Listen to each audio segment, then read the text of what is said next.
Hello అండి, మెంతికూర పప్పు చేసుకుందాం. నేను ఒక వారానికి సరిపడా మెంతులు ఇందులో చల్లేస్తానండి. ఒక వారం కల్లా వచ్చేస్తాయి కదా, మెంతికూర వచ్చేస్తుందండి. కొత్తిమీర అయితే రావడానికి చాలా కష్టం, అయితే మెంతికూర అయితే వచ్చేస్తుంది. ఇదిగోండి మెంతికూర పప్పు చేసుకుందాం. మా ఊర్లో ఇలా ఒక కట్ట ఇస్తారండి, 15 రూపాయలు. ఇదిగోండి కందిపప్పు, మెంతికూర పప్పుకి పచ్చిమిర్చి, ఉల్లిపాయలు. ఇదిగోండి వేసేసా, ఉడుకుతుంది. ఇంకా పప్పు కొంచెం ఉడకబెట్టినాక ఇందులోకి పసుపు వేసుకుందాం.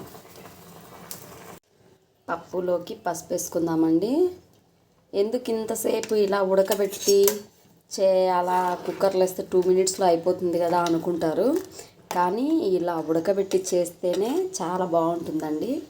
మనం కుక్కర్లో వేస్తే ఒక 10 మినిట్స్లో పప్పు అయిపోతుంది, కానీ అంత రుచి అనిపించదండి. ఇలా చేసుకుంటే చాలా రుచిగా ఉంటుంది. సిమ్లో పెట్టి పప్పు ఉడకబెట్టి మెంతికూర వేసి చేస్తే పప్పు సూపర్గా ఉంటుంది. ఒకసారి ట్రై చేయండి.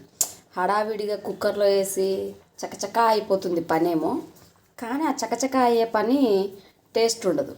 ఇలా చేసే పప్పు చాలా టేస్ట్ ఉంటుంది. ట్రై చేయండి. ఇదిగోండి పప్పు మెత్తగా ఉడికిపోయింది. ఇందులోకి మనం మెంతికూర వేసేసుకుందాం.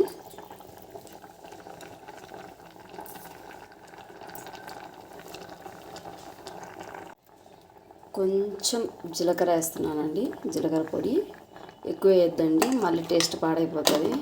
మెంతి ఆకు టేస్ట్ పోతుంది. కొంచెం జీలకర్ర పొడి వేసుకోండి. ఇందులోకి టమాటా వేసుకుందామండి. టమాటా పండ్లు ఒక 3, కొంచెం చింతపండు. ఎక్కువ వేయనండి, కొంచెం వేస్తా చింతపండు, ఎందుకంటే టమాటాలు ఎక్కువ వేస్తా కాబట్టి. చింతపండు తక్కువ వేస్తానండి. అయితే ఇలా ఏ మాటకు ఆ మాట, కానీ ఇలా చేసుకొని తింటేనే పప్పు చాలా రుచిగా ఉంటుందండి.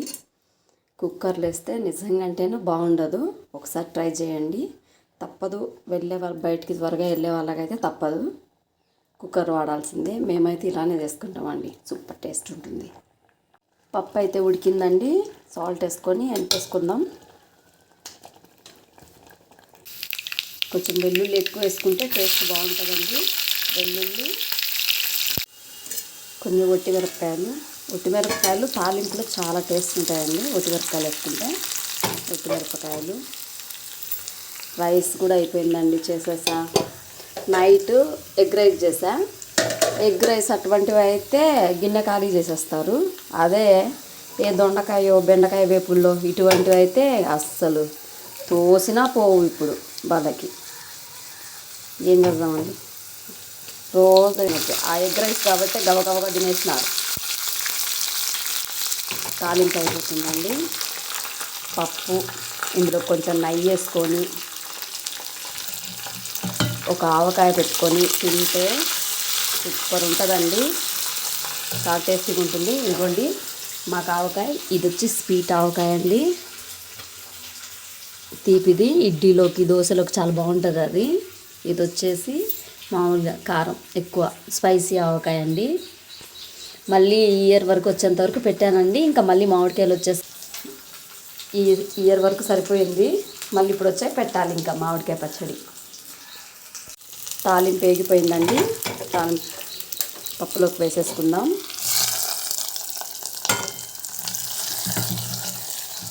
ఇదిగోండి వేసేసుకుందాం. చూడండి చాలా టేస్టీగా ఉంటుంది. లైక్, షేర్, సబ్స్క్రైబ్ అండి.